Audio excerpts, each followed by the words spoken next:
Dukungan. Wah, kata ini kayaknya udah jadi sesuatu yang suci ya. Kita semua memujinya, kita mencarinya, dan kita berusaha keras buat memberikannya. Pokoknya, dukungan itu dianggap hal yang baik.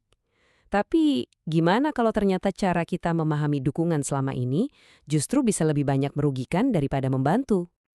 Nah, ini dia pertanyaan intinya. Mungkin kedengarannya aneh banget ya.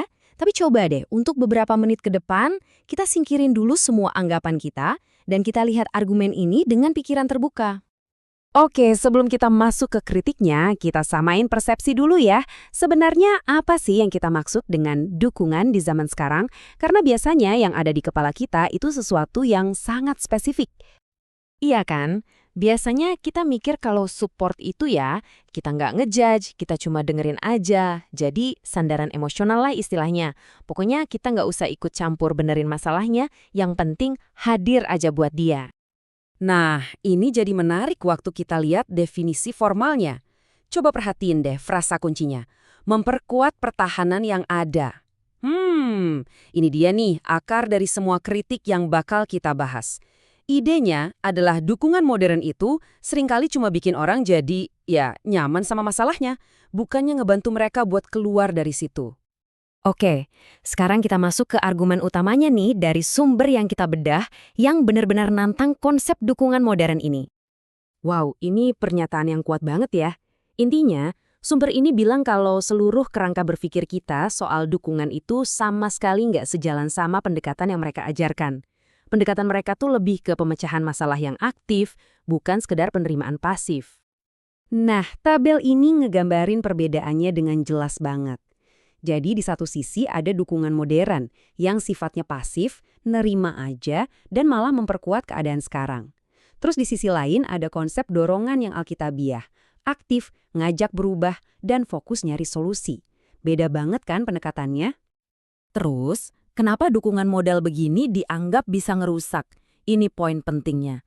Bukan cuma soal nggak efektif loh, tapi dianggap benar-benar berbahaya. Coba kita lihat satu persatu ya. Pertama, dukungan modern katanya sering gabahin pencarian solusi yang beneran. Kedua, nah ini yang paling bikin kaget. Dukungan kayak gini itu malah seolah-olah setuju sama kegagalan. Kayak bilang, yaudah nggak apa-apa kamu gagal nemuin jalan keluar. Dan ketiga, ide buat cuma hadir doang tanpa ngapa-ngapain itu katanya nggak ditemukan sebagai model yang dianjurkan. Biar lebih kebayang, kita lihat aja langsung studi kasus dari teksnya. Ada cerita tentang seorang guru, niatnya baik banget, mau nolong muridnya yang lagi depresi dan penuh kebencian gara-gara masalah di rumah. Dan apa yang dilakuin guru ini? Ya persis seperti yang kita bayangin, dia dengerin, dia simpati. Dia ini contoh sempurna dari model dukungan modern yang kita bahas tadi. Nah, ini dia momen kuncinya. Gurunya, dengan niat yang sangat baik, bilang ke muridnya, yang intinya kayak, situasimu emang parah, dan saya juga nggak tahu kamu harus gimana lagi. Maksudnya mungkin mau validasi perasaan si murid ya, tapi menurut sumber ini, kalimat itu justru malah menganjurkan harapan. Dan hasilnya tragis. Bukannya ngebantu muridnya berubah, dukungan pasif tadi malah ngebuat respons negatifnya, depresi dan kebenciannya semakin kuat. Seolah-olah dia dikasih izin buat terus-terusan kejebak di masalahnya. Pasti kita jadi nanya kan, kalau cara tadi salah, terus yang bener gimana dong? Oke, sekarang kita lihat alternatifnya. Karena kan ini nggak cuma ngeritik doang, tapi juga ngasih jalan keluar yang beda.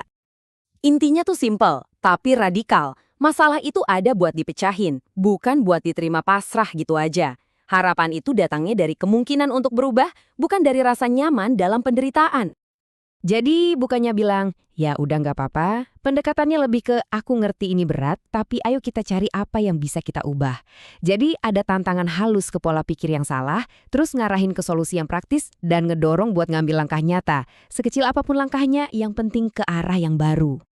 Nah, ini ngebawa kita ke satu perbedaan penting terakhir, yaitu antara simpati doang sama apa yang disebut sumber ini sebagai kasih yang aktif.